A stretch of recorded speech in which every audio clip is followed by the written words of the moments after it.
अनन्तधर्मरस्तत्त्वं पश्यन्ति प्रत्यगात्मना अनेकान्तमयी मूर्ति नित्यमेव प्रकाशिताम्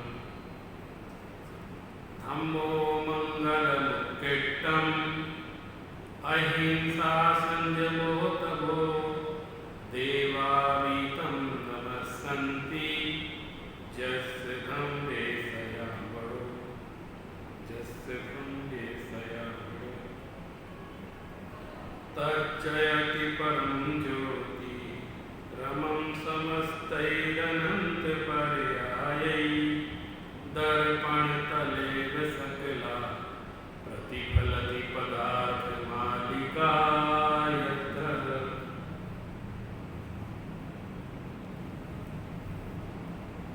आचार्य अमृतचंद्र स्वामी द्वारा विरचित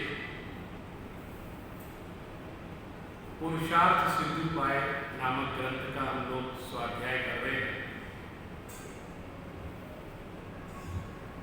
कल जो हमारी चर्चा चल रही थी उसके बाद से ही प्रारंभ करते हैं। एक बहुत बड़ा अनुशासन आचार्य ने कारिका के माध्यम से हमें दिया और इसकी एक लाइन बड़ी महत्वपूर्ण कल जो सामने आई, उन्होंने कहा तस्य देशना नास्ति।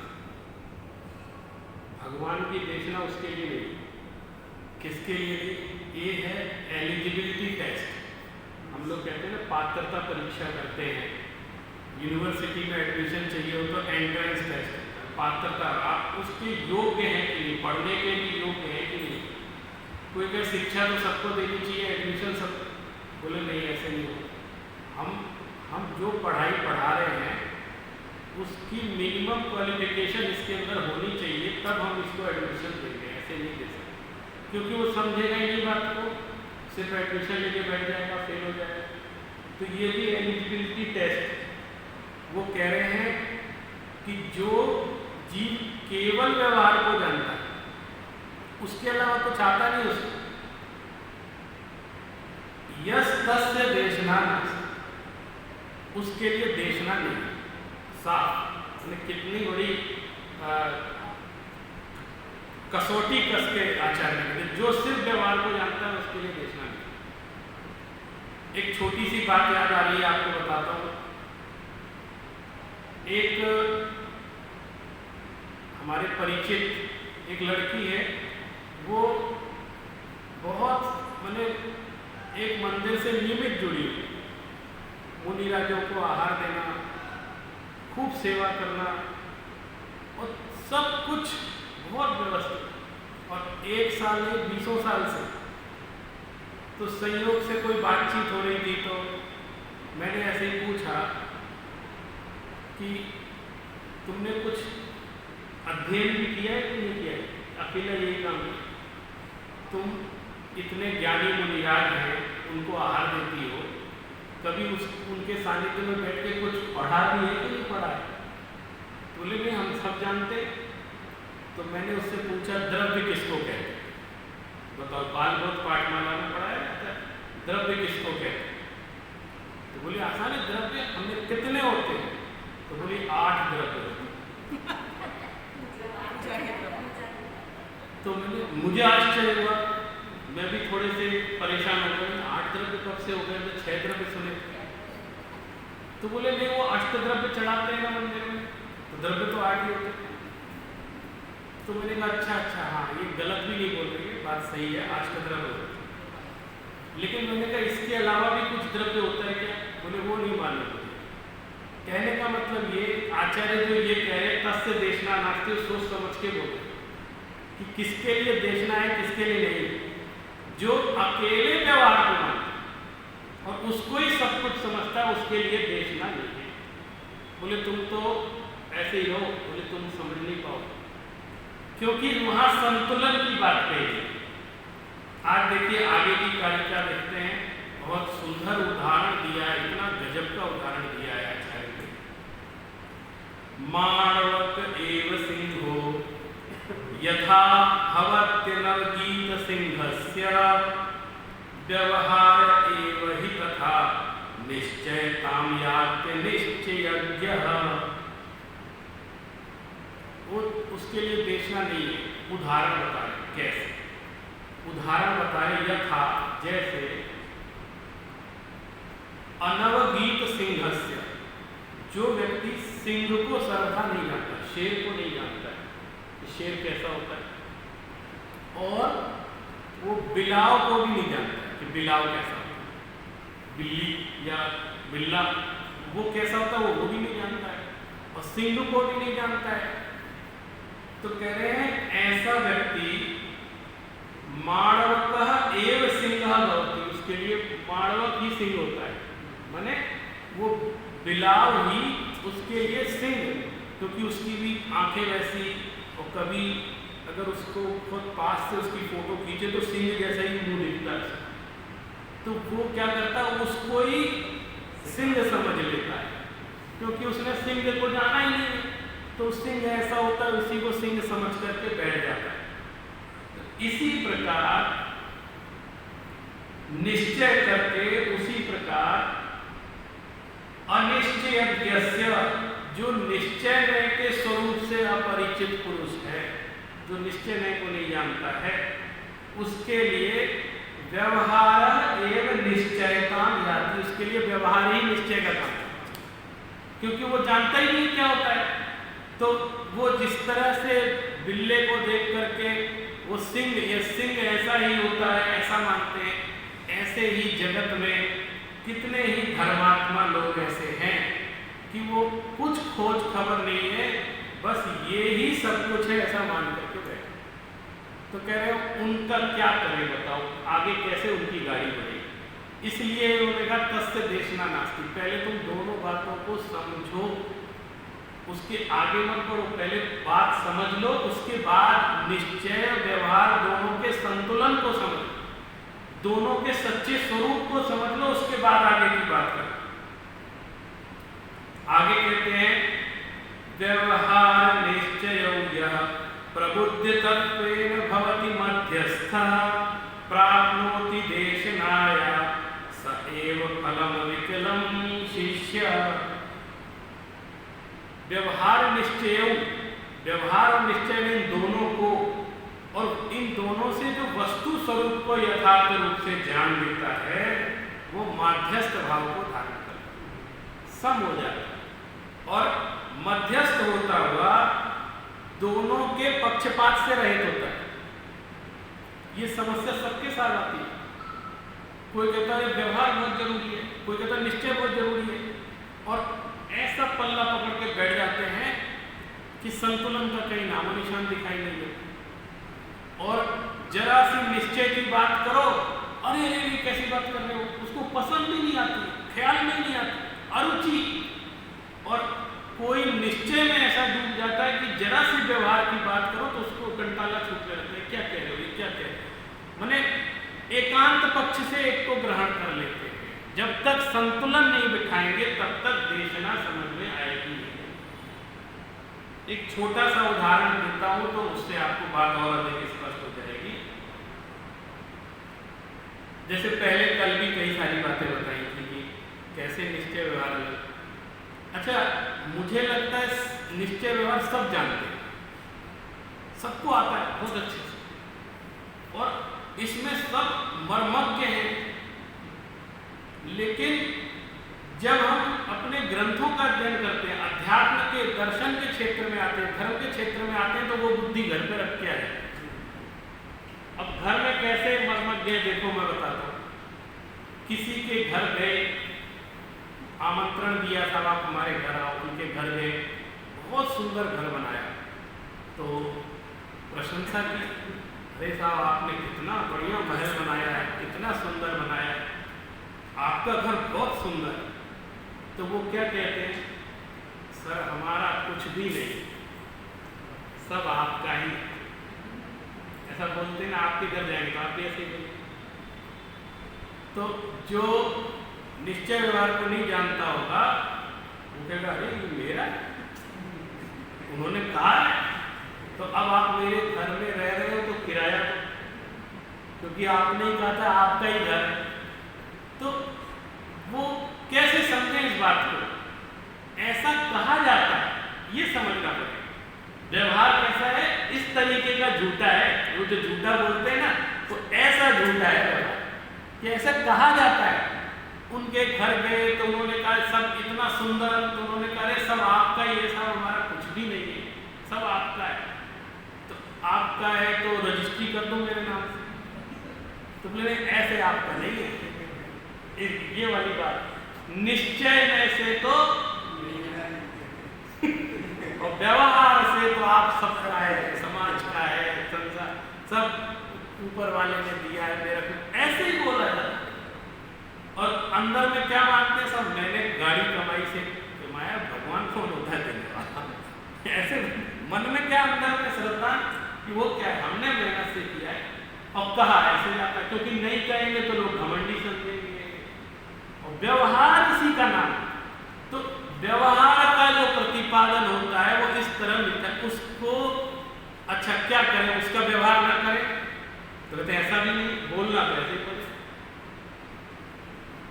और एक और मजे की बात आपको बताता हूं, निश्चय व्यवहार समझाने।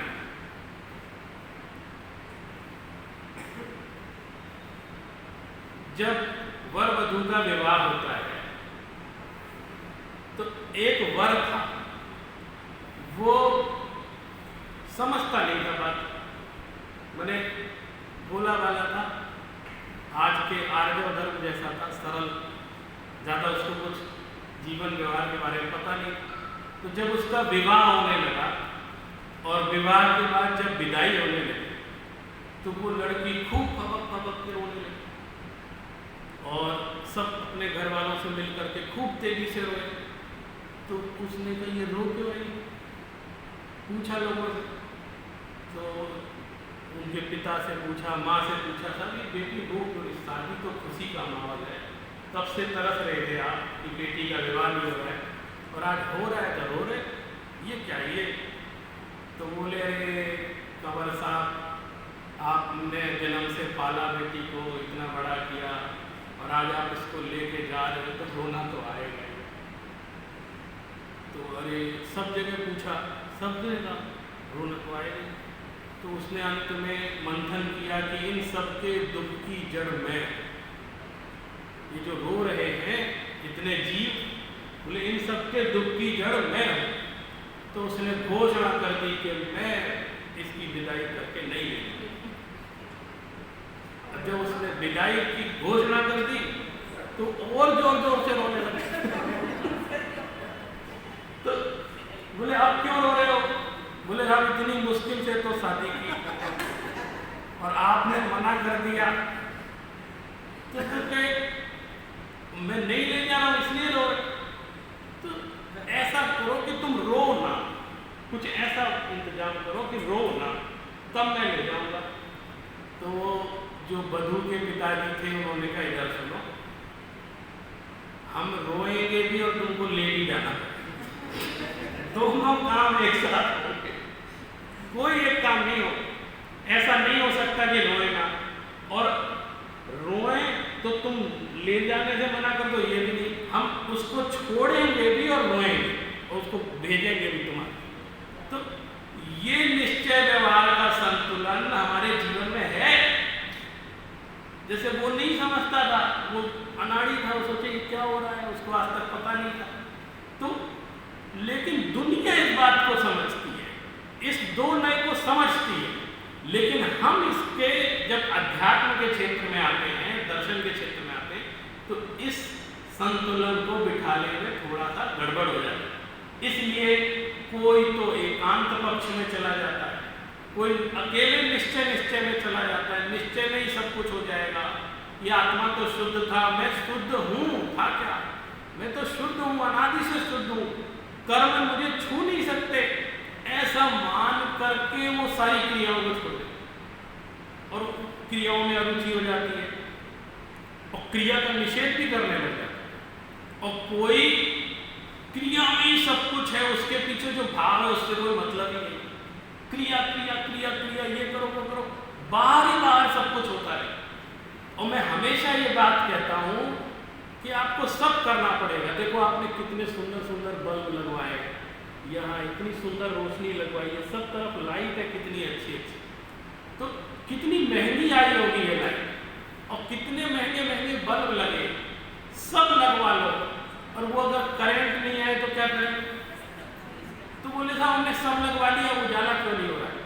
तो बोले आपने वो बिजली विभाग से कनेक्शन तो लिया नहीं, तो अंधेरा ही रहेगा, लाइटें चाहे करोड़ों की लगवा लो, लेकिन वो करंट नहीं आएगा तो कैसे चलेगा? तो वो करंट आए वो तो निश्चय है, वो जरूरी है, व्यवहार में चाहे कितना ही कुछ हो जाए। और दूसरी तरफ ये चाहे कुछ भी मत लगवाओ करोड़ों रुपए का, एक 200 वाट का एक बल्ब लटका लो और करंट आ गया तो काम तो चल रहा है, अंधेरा तो दूर हो जाएगा, चाहे काम झाम हो जाएगी। तो असली काम तो उस निश्चय से ही होगा। बिजली तो आएगी और उसको बिजली अकेली भी काम नहीं, एक लट्टू तो चाहिए, उसको एक प्रकाश करने के लिए द्रव्य व्यवहार तो उसको चाहिए, नहीं तो उसकी अभिव्यक्ति नहीं होगी। तो इस संतुलन को समझना बहुत जरूरी है। इसलिए आचार्य कह रहे हैं कि उसके लिए ही ये देशना है जो, और संपूर्ण फल उसको ही प्राप्त होता है उस शिष्य को जो उपदेश की ये भाषा समझता है। मैंने आरंभ में ही कहा था कि जिनवाणी माँ की भाषा हमें आनी चाहिए, वो जिस शैली में बात कह रही है उसकी भाषा हमें नहीं आएगी तो बात समझ में नहीं आएगी।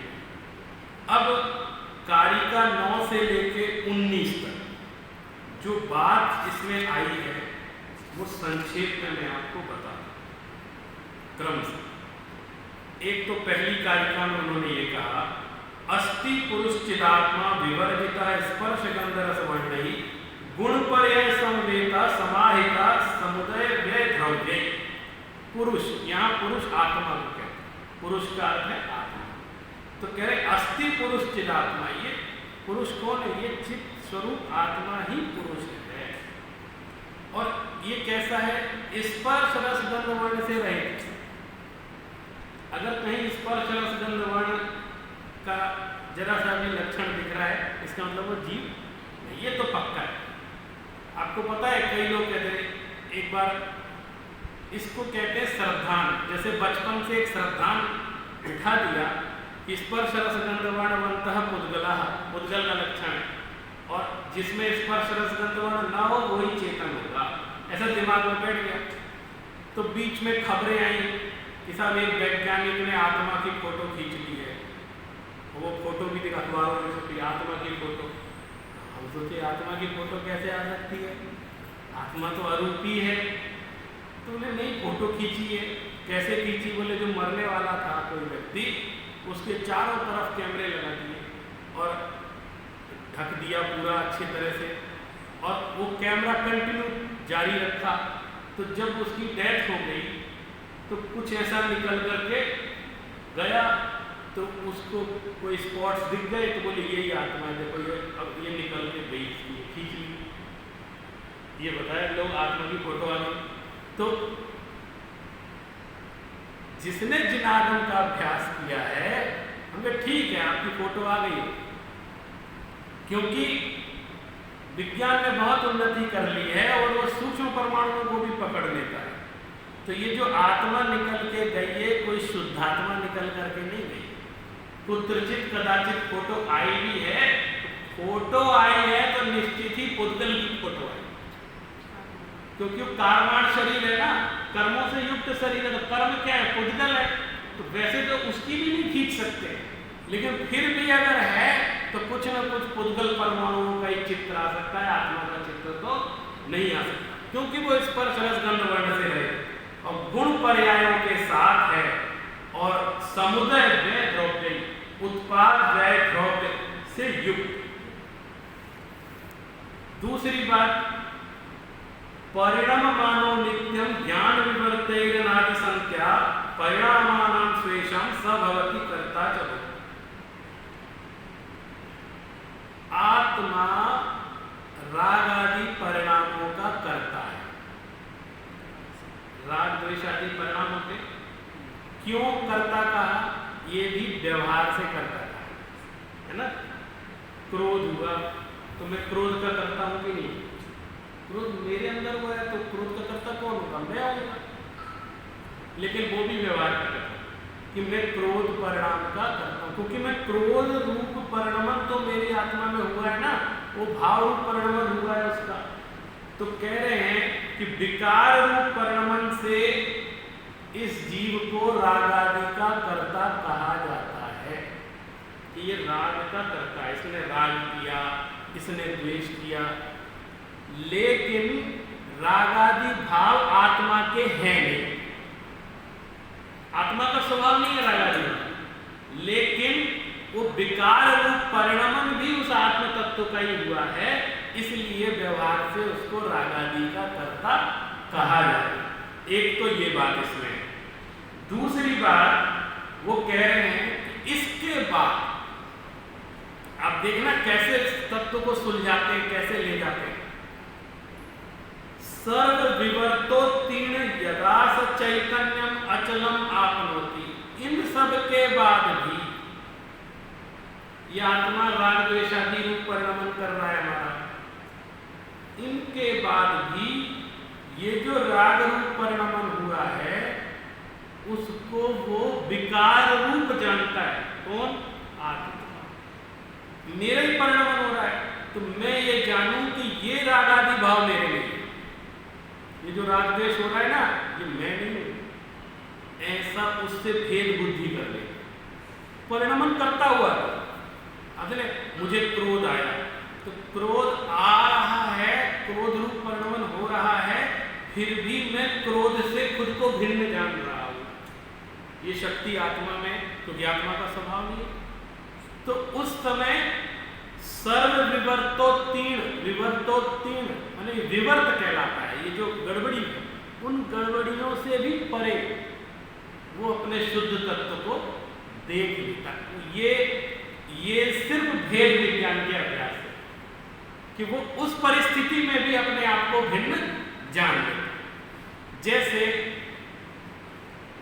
समुद्र में लहरें उठती हैं तो लहरें क्या है?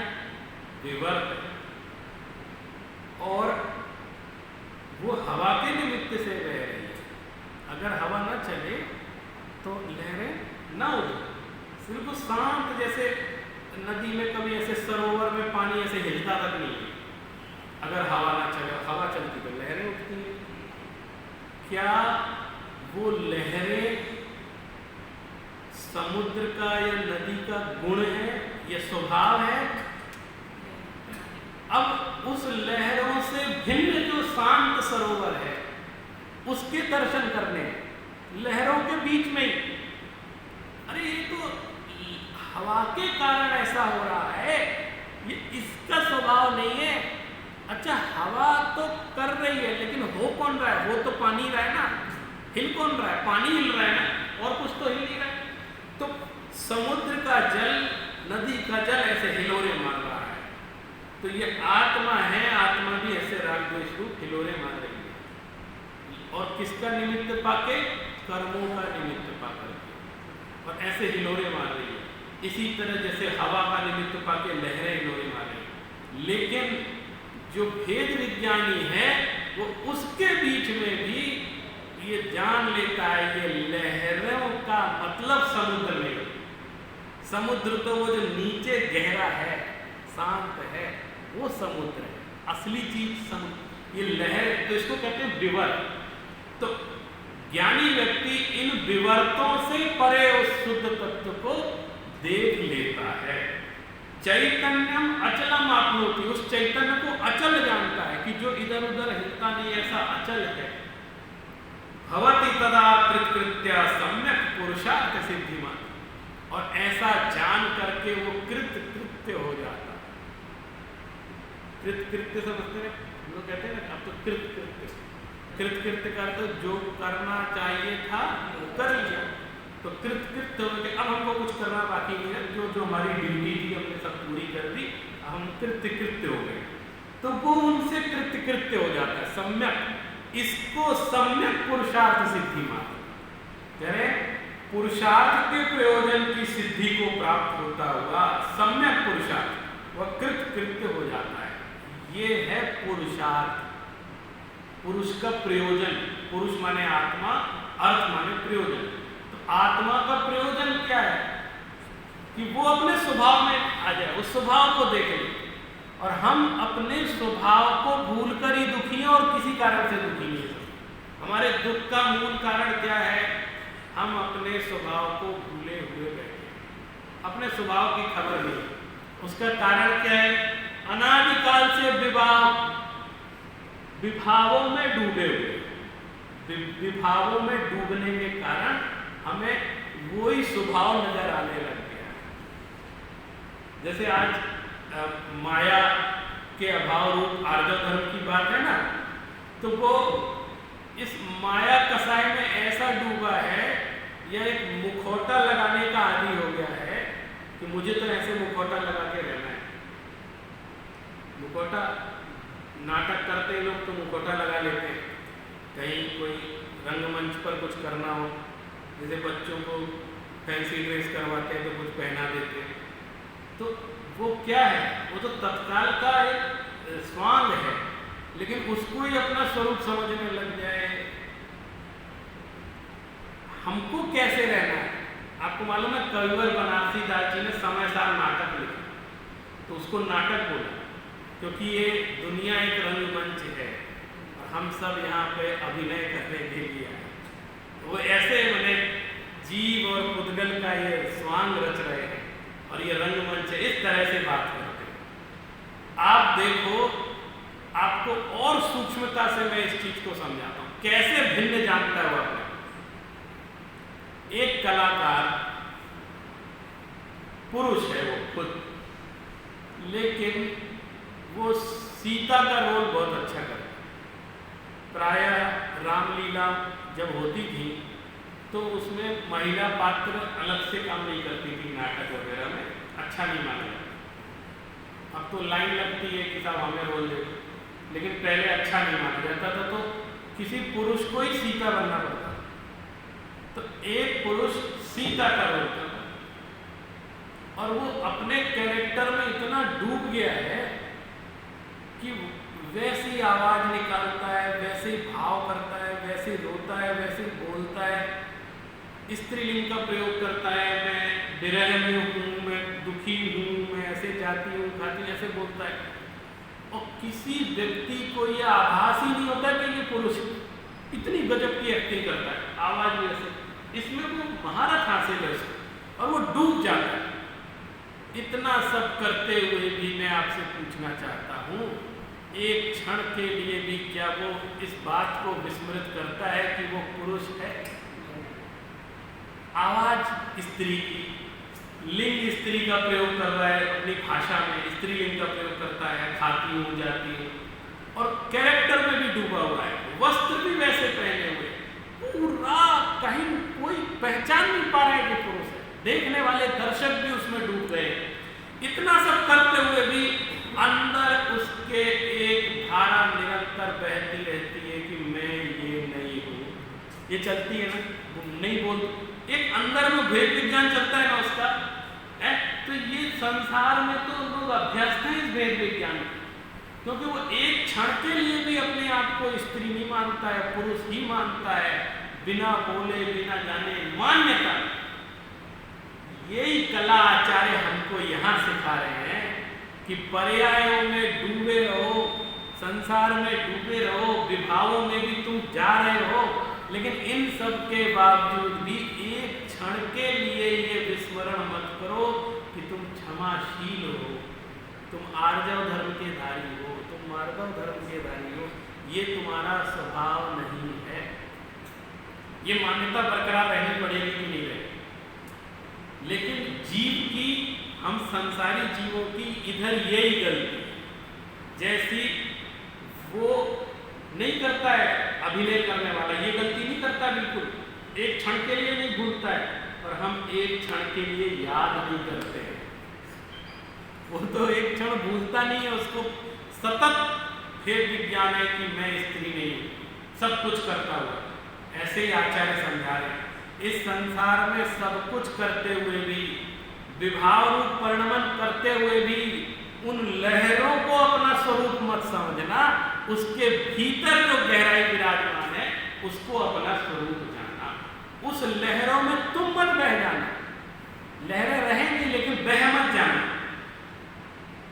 अब जब ये बात आचार्य ने कह दी तो ये बात आती कहां से है, उस विवर्तों से परे वो जाता कैसे है, माने उन लहरों से परे जाता कैसे। तो यहां कह रहे हैं कि स्वपर भेद विज्ञान से वो शरीर आदि पर द्रव्यों को पृथक जानने लग जाता है। ये मैं नहीं हूं ऐसा जानने, तुमसे भिन्न। एक बात बताऊं, ये चीज बहुत कठिन नहीं, बहुत आसान नहीं, हो जाए तो कुछ कठिन नहीं, लेकिन जब तक हो नहीं तो बहुत कठिन दिखलाई नहीं, क्योंकि ये अंतरंग की अनुभूति का प्रश्न है, अनुभूति की बात है, मान्यता की बात है, हमारी श्रद्धांत कैसा है।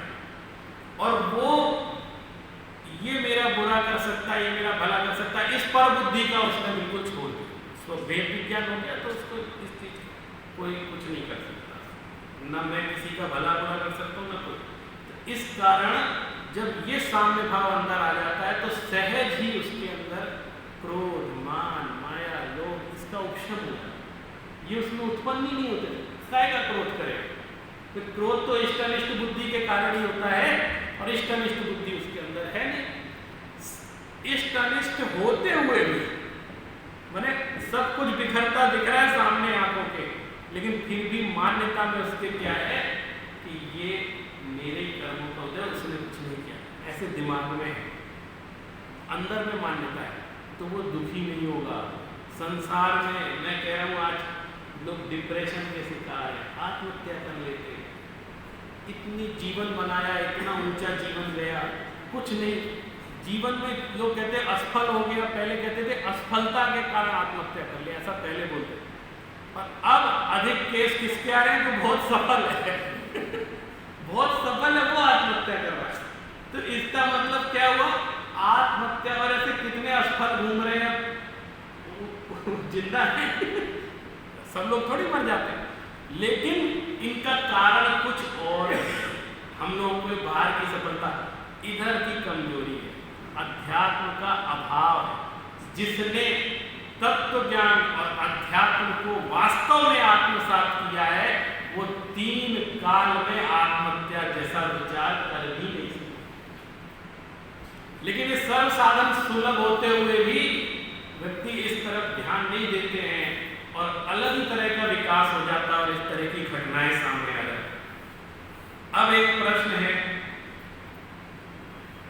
जीवकृतं परिणामं निमित्त मात्रं प्रपद्य पुनरन्ये स्वयमेव परिणमन्ते अत्र पुद्गला कर्म भावेन।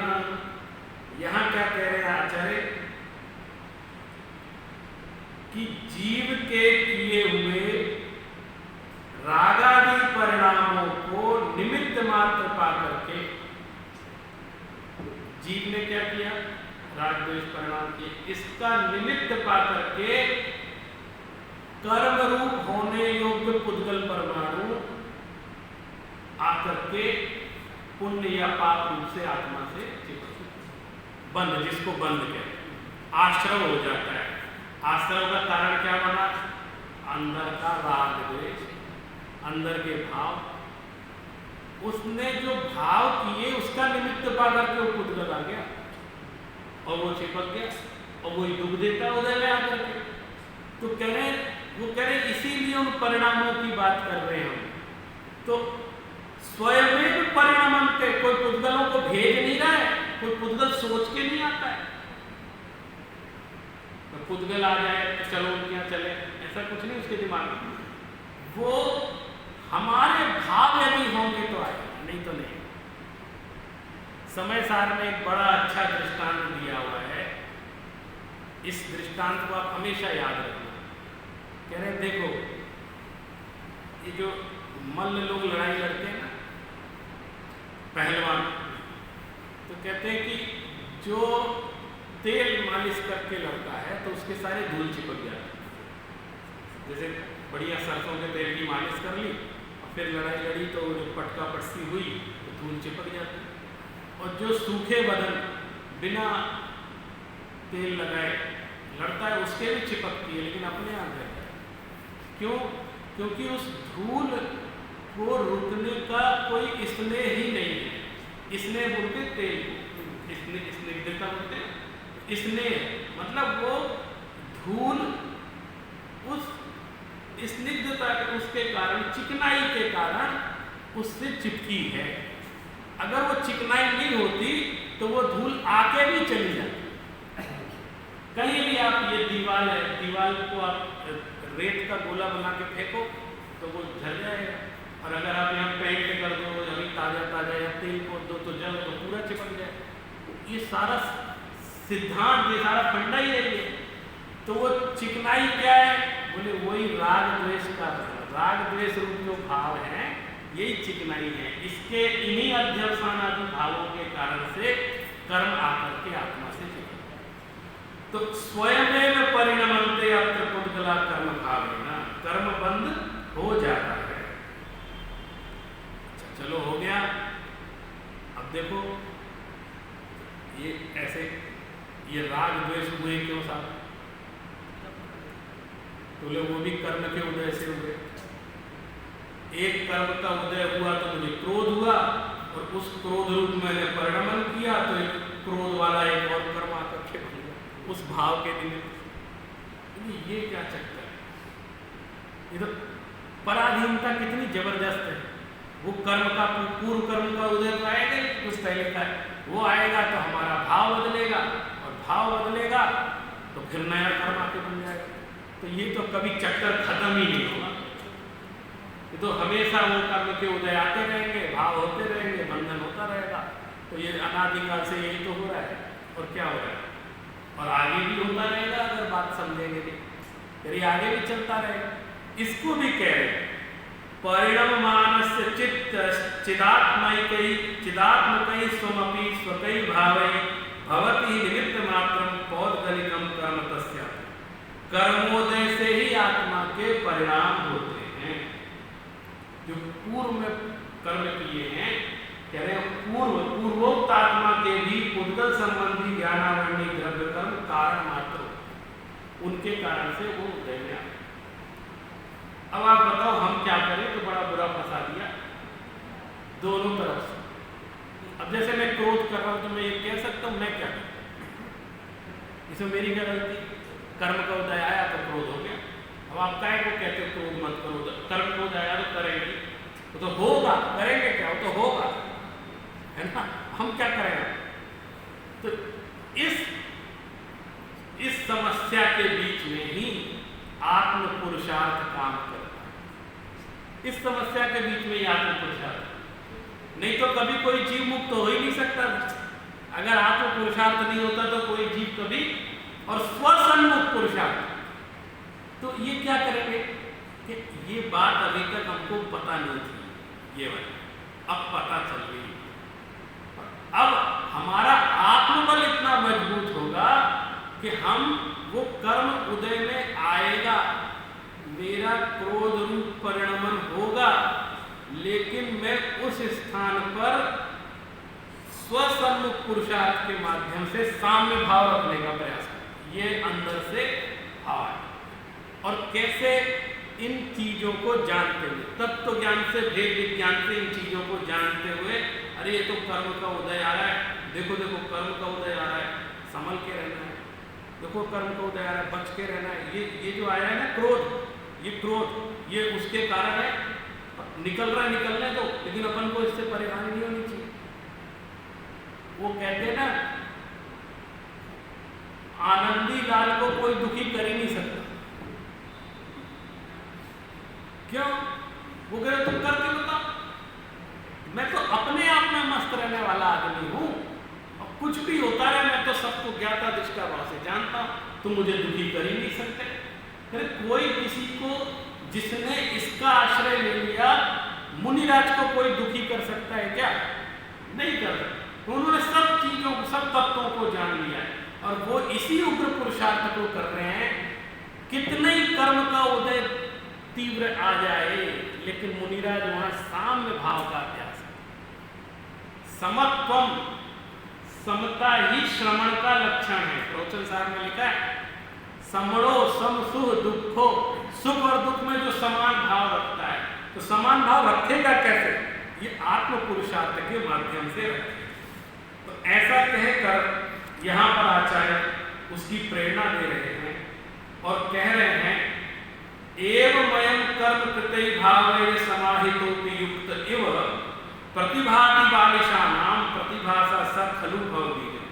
कह रहे इस प्रकार यह आत्मा कर्मों के किए हुए राग और शरीर आदि भावों से संयुक्त न होने पर भी अज्ञानी जीवों को संयुक्त सरीखा प्रतिभासित होता है। ये जो मानते हैं ना कि मैं सुखी दुखी, मैं रंग राग, ये सब क्या है? मैं अपने आप को सुखी दुखी मानता हूँ, मैं ही सुखी हूँ, मैं ही दुखी हूँ, ऐसा मान लेते हैं। तो इसका मतलब है उस चक्कर को समझ नहीं रहे हैं, कर्म और आत्मा, उस तत्व का ज्ञान नहीं हुआ है अभी, इसलिए हम उसको ऐसा माने और हम उसी में डूब जाते हैं। वो कह रहे हैं इसी कारण से ये जीव उनको संयुक्त अवस्था का मान करके कि ये तो है ही सा कर्म बड़े बलवान जगत में प्रेरक हैं, भजन भी गाते हैं कर्म से ही हम दुखी हो रहे हैं, कर्म से ही। उन्हें ऐसे भीख मांगने से काम नहीं चलेगा कि क्या करें, ऐसा हो रहा है, कोई कुछ कर दो, कोई कुछ कर दो, दूसरों के भरोसे बैठे रहे। बोले ऐसे कुछ नहीं होगा। जैन दर्शन तो बिरला ही दर्शन है। वो कहते हैं जब तक स्वयं का पुरुषार्थ जागृत नहीं होगा तब तक कुछ नहीं हो सकता, कोई दूसरा कुछ कर ही नहीं सकता। इसलिए आत्म पुरुषार्थ की प्रेरणा दे करके आचार्य ये कहते हैं कि उस समय जो उसको भिन्न जान लेगा, वो कौन जाने? जो निश्चय को समझता है वही जानता है। व्यवहार वाला क्या सोचेगा? कर्म तो उदय आया है तो भाव होगा, भाव होगा तो क्या कर्म, हम क्या करें इसमें? ये व्यवहार की दृष्टि है। और निश्चय की दृष्टि वाला क्या कहेगा? अरे ये कर्म में हुई नहीं, मेरा स्वभाव भिन्न है, कर्मों का स्वभाव भिन्न है, कर्म तो अचेतन है, मैं चेतन हूं, मेरे इससे क्या मतलब? आप देखो साथ में रहता हुआ भी वो अपने आप को भिन्न जान लेता है। एक और बात बताता हूं आपको, आप इसको ध्यान से सुनना इस चीज को। क्या मैंने मैं जो बात बताना चाह रहा हूं वहां तक आपको पहुंचा पा रहा हूं कि नहीं, मैं ये देख रहा हूं। आप लोग चिड़ियाघर में गए हैं देखने, दिल्ली का चिड़ियाघर देखा हो और भी कई टूरिस्ट प्लेस में जाओ तो वहां शेर को देखा है। शेर ये लोग पकड़ के लाते हैं, वहां दिखाने के लिए रखते हैं। आप देखो शेर एक पिंजरे में बंद रहता है, कहीं कहीं खुला भी रहता है, लेकिन ऐसा खुला रहता है कि ना शेर चढ़ सके ना हम उतर सके, ऐसा रहता है। तो पिंजरे ही समझो वो भी, तो पिंजरे में बंद रहता है, तो पिंजरे में एक ताला लगा रहता है। वो ताला किसके लिए लगा रहता है? शेर के लिए कि हमारे? आप अलग, थोड़ा अलग तरीके से सोचना। क्यों हमारे लिए लगा है? हम अंदर जाएंगे क्या?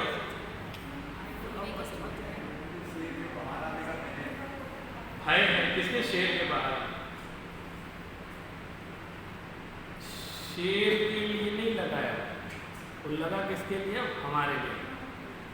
अच्छा, शेर बंद है कि हम बंद हैं? अब इस दृष्टि से देखते हैं कौन बंद है। ताला जब हमारे लिए लगा है, शेर को चिंता नहीं, चिंता किसको है? हमें। ताला हमारे लिए लगा है, तो बंद कौन है? शेर बंद है। अरे व्यवहार से शेर बंद है,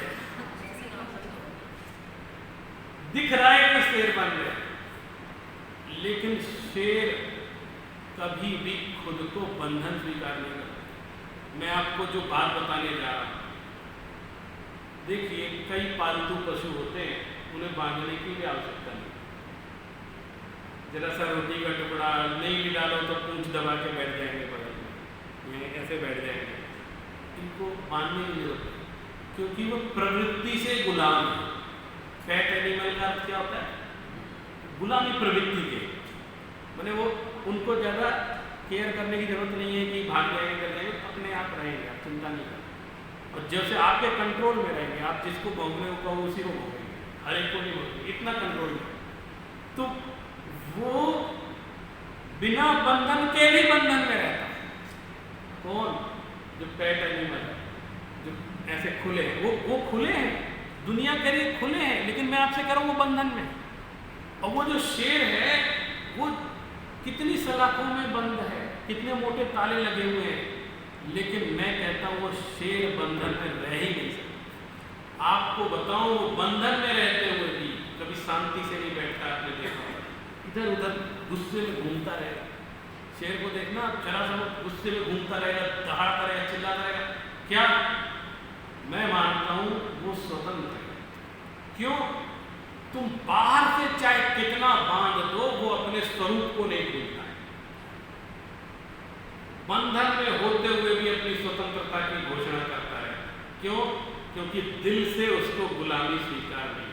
अब देखो, फिजिकली पिंजरा बंद है, फिजिकली कर्म बंद है, उसका निषेध नहीं, कर्म बंद है, फिजिकली बंद है, कर्म परमाणु आगे चले, लेकिन मुझे स्वीकार नहीं, मैं नहीं मानता। आपको क्या लगता है महावीर नाम ऐसे नहीं पड़ेगा? शेर का चिन्ह ऐसे ही आ जाए? मैं नहीं मानू। अब तुम बांध के रखो चाहे कुछ करो, मैं नहीं मानू। वो जो नहीं मानूंगा है ना, कि कर्मों को मैं नहीं मानूंगा, ये है निश्चय। तो क्या पिंजरा नहीं है? अरे है, व्यवहार से पिंजरा है, वो मानता नहीं है अपने आप को गुलाम, इसलिए वो स्वतंत्र है। और जिस दिन जरा सा भी कोई चूक हो गई ना, किसी को ताला लगाने में है ना, जरा सी भी उसको कहीं खरोच भी मिल गई तो रुकेगा नहीं, ऐसे कर्मों के ताले तोड़ देगा, ऐसे निकल जाएगा। क्यों? क्योंकि उसने स्वीकार नहीं किया।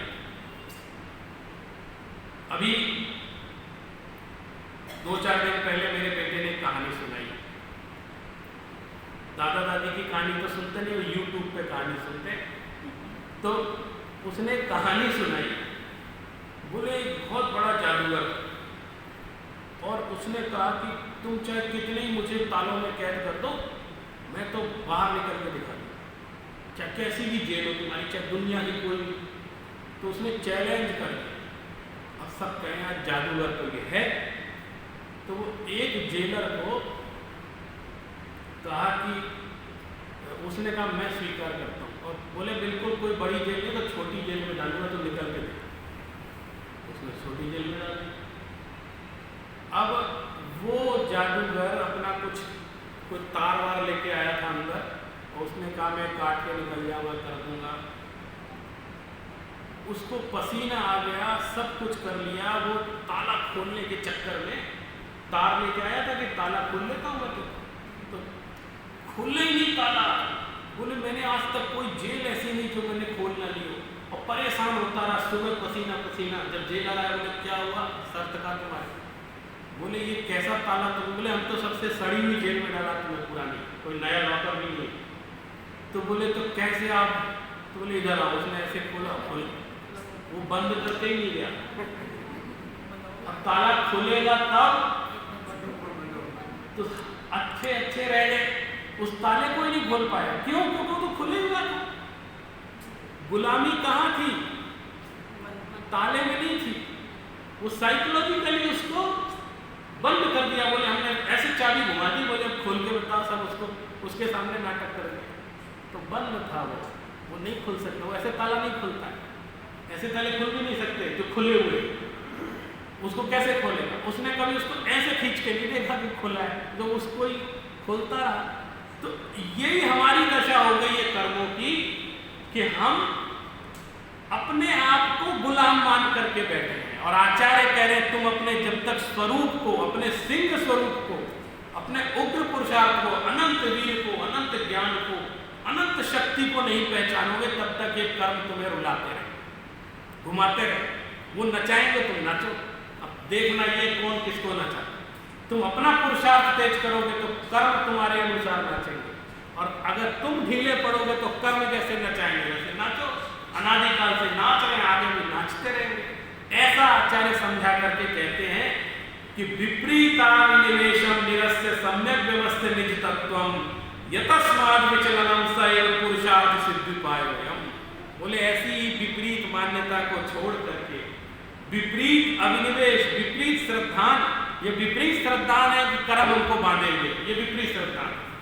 बोले कर्मों की औकात क्या है कि वो हमको बांध करके बताए, ये है विपरीत श्रद्धान। कि हम ये सोच रहे हैं कर्म बलवान है, हम कमजोर हैं, ये विपरीत श्रद्धान। वो कह रहे हैं कि आत्मा में इतनी अनंत शक्ति तुम्हारे अंदर विद्यमान है, काशुद्ध सोच रहे बलवाना। रामायण में वो हनुमान जी कह रहे हम कैसे उड़ करके जाएंगे वहां पर, तो उन्होंने क्या कहा, बोले अरे उनको पता ही नहीं था उनके अंदर शक्ति है, इसलिए नहीं उड़ पा रहे। क्यों? उनको जो रामायण चलती है उसमें उनको क्या था, पता नहीं था, इतने ही था, शक्ति तो थी, पता नहीं था। यही हमारी दशा है कि हमको पता नहीं है, श्रद्धा नहीं है, बाकी शक्ति तो सारी मौजूद है। और ये जिनवाणी हमको वही प्रेरित है, उस शक्ति की याद दिला रही है कि आत्म तत्व में इतनी शक्ति विराजमान है कि कर्म तुमको छू नहीं सकते। अरे साथ में रहते हो भी नहीं छू सकते। एक सोना, 1 किलो के सोने की ईंट कीचड़ में पड़ी है सदियों तक, तो इतनी सी उसमें जंग नहीं आती है, और आप निकाल के साफ करके फिर से सोना लगा लेते हो। क्यों? कीचड़ में पड़ी है। सोना कहता है कीचड़ में चाहे कहीं हम अपना स्वरूप छोड़ते ही नहीं, गंदगी चढ़ती रहे तो ऊपर से चढ़ती रहे, सोने में डिस्टर्बेंस नहीं हो, चाहे ऊपर इतनी मोटी परत चढ़ जाए, इससे ऊंची चढ़ जाए, लेकिन सोना सोना रहता है। जिसने उस सोने को जान लिया उसको कुछ मतलब नहीं, किसी मिट्टी लगी रहे चाहे नहीं लगी रहे, कोई मतलब नहीं। ऐसे उस स्वरूप तत्व की पहचान कराने के लिए आचार्य कहते हैं कि विपरीत श्रद्धान को नष्ट करके निज स्वरूप को यथावत जानो, जैसा है वैसा जानो, और अपने स्वरूप से च्युत मत हो। अपने स्वरूप से च्युत नहीं होना वही पुरुषार्थ सिद्धि का उपाय है। ये जो ग्रंथ का नाम है ना, पुरुषार्थ सिद्धि उपाय, पुरुष के अर्थ की सिद्धि का उपाय क्या है? अपने स्वरूप को मत छोड़ो, अपने स्वरूप को मत भूलो, अपने स्वरूप को हमेशा स्मरण में रखेंगे। अच्छा, स्मरण में पता ही नहीं तो कहां से स्मरण में रखें? और पता कैसे चलेगा? जब जिनवाणी पढ़ेंगे वो हमें याद दिलाती है अपने स्वरूप का, और हम सुनेंगे ही नहीं। भगवान महावीर ने जो कहा वो सुनेंगे ही नहीं तो कैसे काम चलेगा बताइए? इसलिए देखना बहुत जरूरी है, जिनवाणी सुनना बहुत आवश्यक है, तब जाकर के हमको वस्तु स्वरूप का ध्यान आता है, ख्याल आता है। आज 15 तक कारिका हो गई, मैंने थोड़ा इसको संक्षेप में लिया है, ज़्यादा इसकी व्याख्या नहीं, मूल जो तत्व था। और फिर कल और भी महत्वपूर्ण बातें इसी तरह 8-10 कारिका में जो आई है वो आपको कहूँगा। आज हमारा जो क्रम प्राप्त तीसरा दिन है उत्तम आर्जव। इसकी सरल परिभाषा आचार्य ने बताई है, ऋजोर भाव आर्जवम, ऋजुता का, सरलता का। अब आप बताओ सरलता के लिए क्या, कहाँ जाए, कौन सी ट्रेनिंग ले रहे सरलता की? तो फिर वही बोले ये भी स्वभाव है, इसमें भी कुछ करना नहीं, बस वो वक्रता छोड़ दो तो सरलता है। सरलता के लिए कुछ नहीं करना, वक्रता को छोड़ना। और ये आर्जव धर्म मैं गाथा पढ़ के सुनाता हूं इस पुस्तक से। उत्तम आर्जव का स्वरूप अच्यवप सहावो यमाया भावे यजाये यपम्मी मिच्छत्तस्सा भावे जहाय सम्मतम हवई यपम्मी। आर्जव आत्मा का स्वभाव है और वह माया कषाय के अभाव स्वरूप आत्मा में प्रकट है। जब तक माया कषाय रहेगी वो आर्जव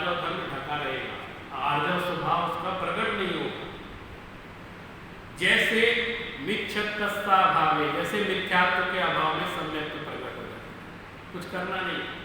इसी तरह लेकिन सच्ची श्रद्धा सहित जो वीतराग भाव है वो सच्चा आर्जव है, और स्वभाव में जो सरलता आती है वो व्यवहार से हम उसको आर्जव धर्म कह सकते हैं कि कम से कम व्यवहार की दृष्टि से भी हमारे अंदर जितनी वीतरागी सरलता है, वीतराग तो सबसे ऊंचे सरलता की पराकाष्ठा है, लेकिन वैसी सरलता हमारे अंदर यदि आ जाए तो निश्चित रूप से हम कम से कम तिर्यंच योनि से तो बच ही सकते। क्योंकि तत्वार सूत्र का एक सूत्र है, कुछ सूत्र ऐसे हैं मुझे लगता है दीवारों पे लिखे रहते हैं, भूल जाते हैं हम लोग। माया तिर्य योन्यस्य, मायाचारिता से क्या होता है, तिर्यंच गति का बंध, पशु पक्षी बन जाएंगे, तिर्यंच गति में चलेंगे। ऐसा जान करके भी मायाचारिता से बाज नहीं आते, छल कपट व्यवहार। और सबसे बड़ी समस्या ये है कि इसको आजकल क्वालिटी माना जा रहा है। जब वो बहुत तेज है इसलिए उन्नति कर गए, तुम तो सरल से थे तो कुछ कर ही नहीं पाए, ऐसे बोलते हैं। असफलता का कारण माना जाता है सरलता आज के समय, और वो सब बहुत चतुर है, वो तो बहुत दंड फंद इधर उधर झूठ सब करके आगे निकल गए, ऐसा मानते हैं। तो ऐसा मान करके भी हम माया को जस्टिफाई करते है ना। व्यवहार की बात बता रहा हूँ, जगत में आप देखते सब उन्होंने करोड़ों रुपए कमा लिए, वो तो मायाचारी बहुत कर लेते हैं, इधर उधर का कर लेते हैं सब, तो देखो, और ये सीधे सच्चे तो ये गरीब रह गए। ऐसा कह के हम क्या कर रहे हैं, माया कषाय को पुष्ट कर रहे हैं, ऐसा कह के भी, है ना। जबकि ऐसा नहीं, बिल्कुल भी रंच मात्र नहीं है ऐसा।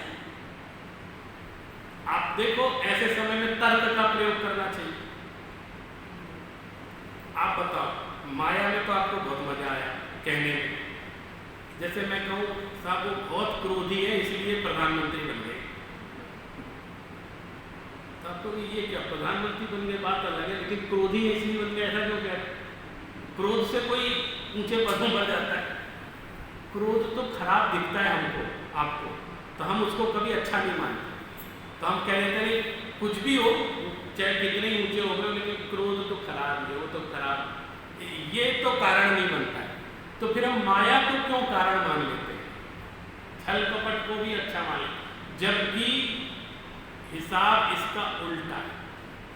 जो छल कपट मायाचार में प्रवीण होते हैं, एक तो वो खुद अशांत रहते हैं, पहली बात ये आप जान लेना, वो शांति का भी मायाचार आपसे कर लेंगे। आपको अरे साहब मुझे कोई चिंता नहीं, मुझे सुखी हूँ, ऐसा बोलेंगे आपसे, आपको ये दिखाएंगे कि सुखी है, लेकिन रात दिन उनके किचकिच चलती रहती है, शांत नहीं परिणाम रहते। और माया से कैसे संभव हो, और ये क्रोध और मान से भी ज्यादा खतरनाक, मैंने मैं बताऊँ क्रोध और मान फिर भी कहीं कुछ किसी तरह कुत्रचित कदाचित कहीं कुछ, माया तो ऐसी चीज है कि जो मायाचारी होता है वो क्रोध को भी दबा लेता है, मान को भी दबा लेता है। अरे अभी मत बोलो, इस समय माहौल ठीक नहीं है, अभी क्रोध मत करो, देखो कितना कंट्रोल कर लिया क्रोध। और मान, अरे अभी मूंछों का, अरे कुछ नहीं, मूंछ अपना काम बनना चाहिए, है ना। तो वो मायाचारी तो बहुत ही चतुर, वो सारी कसायों को कंट्रोल में कर ले, और माया इतनी प्रधान हो जाती है। इसीलिए माया को कहा त्रियंच गति का बंध का कारण होता है। और हम लोग रोज जब देवशास्त्र पूजन करते हैं तो एक पंक्ति मुझे बहुत अच्छी लगती है, चिंतन कुछ फिर संभाषण कुछ, क्रिया कुछ की कुछ होती है, स्थिरता निज में प्रभु पाऊं जो अंतर का काल सिद्ध होती है।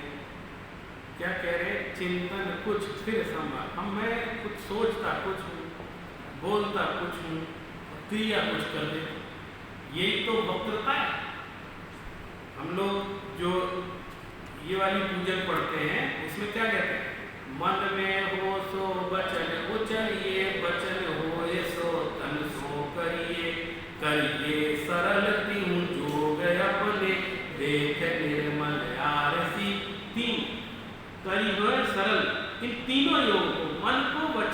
काय को, तीनों को बिल्कुल सरल कर लो एक जैसे, तब जाकर के निर्मल आत्मा के दर्शन होंगे।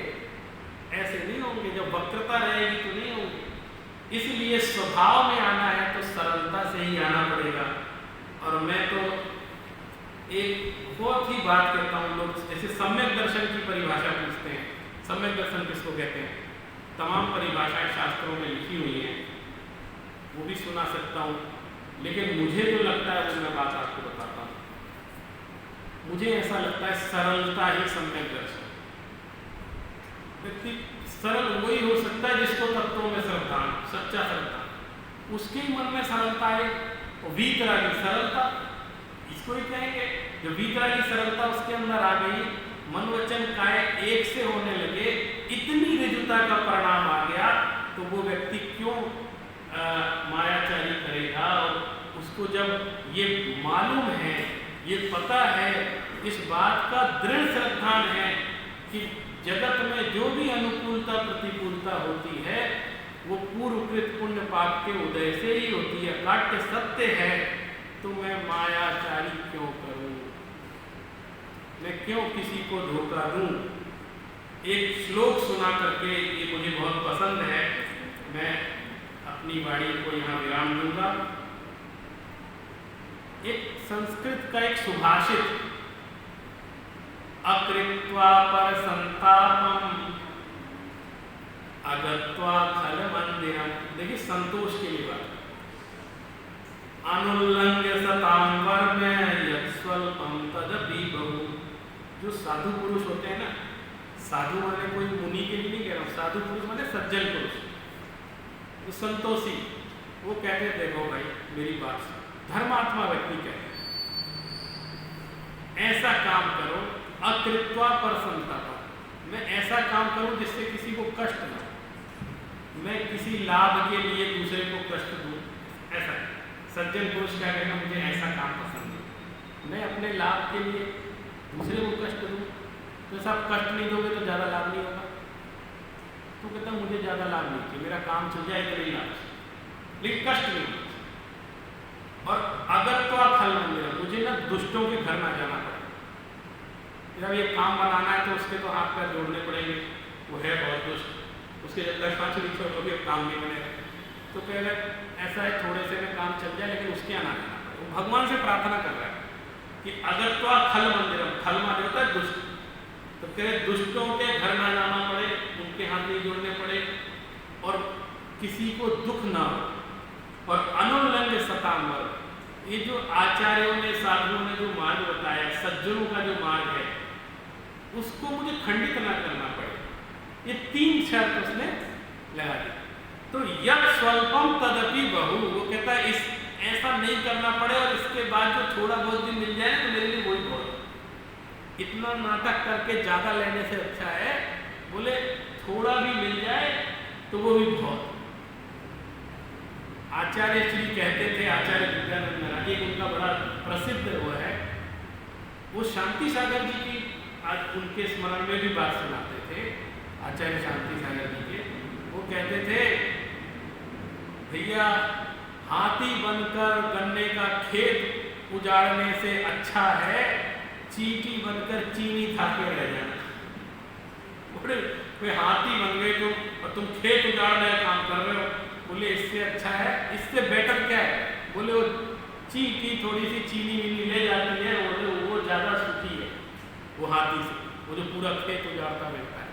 तो ऐसे जब तक संतोष धन नहीं होगा तब तक दुनिया का कोई भी धन हमें सुखी नहीं कर सकता।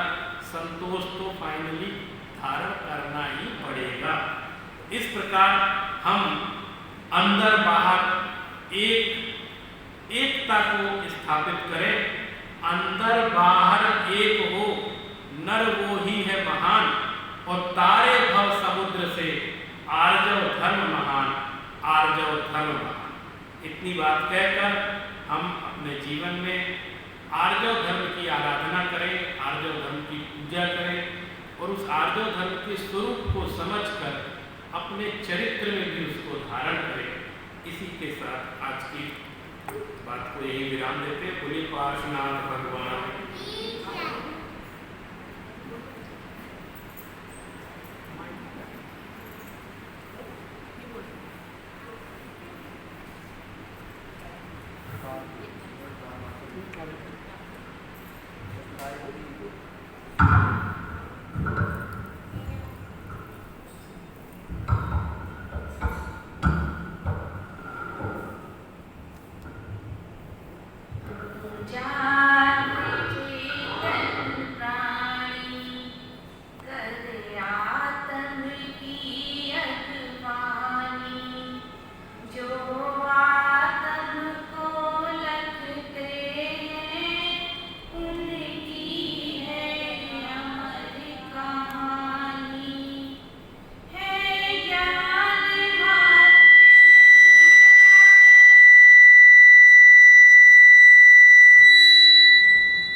Hari